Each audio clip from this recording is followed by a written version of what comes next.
Once ఒక్కసారి diabetes వచ్చిందంటే allopathy కావచ్చు, ఆయుర్వేదం కావచ్చు, హోమియో కావచ్చు మెడిసిన్స్ వాడుతూనే ఉంటారు వచ్చిన వాళ్ళైతే. తగ్గిన కేసెస్ అయితే చాలా చాలా తక్కువ. కానీ మీరు మాత్రం ఛాలెంజింగ్‌గా చెప్తూ ఉన్నారు డయాబెటిస్ కంప్లీట్‌గా క్యూర్ చేస్తామని. అదెట్లా సాధ్యం? ఇప్పుడు మనకి షుగర్ అనేది మనకి ఈ జీవన విధానంలో వచ్చే మార్పులు అనేది మనకు అందరికీ తెలిసిన విషయమే. ఆ మూలాల నుంచే మేము వస్తున్నాం. అంటే ఎక్కడి నుంచి షుగర్ వస్తుంది? ఏ లోపాలు జరిగితే వస్తుందనేది ఒక ట్రయాంగిల్ ప్యాకేజ్ అనేది తీసుకొచ్చి ఆ మూలాల నుంచే మనం మేము ట్రై చేస్తున్నాం ఇంకా.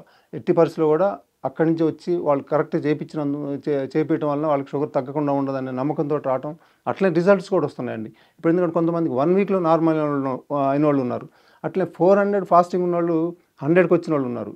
ఇట్లా రకరకాల రిజల్ట్స్ అంత అద్భుతంగా రిజల్ట్స్ వస్తున్నాయి. అప్పుడు వచ్చినప్పుడు ఇంకా షుగర్ గురించి భయపడాల్సిన అవసరం ఏముంది?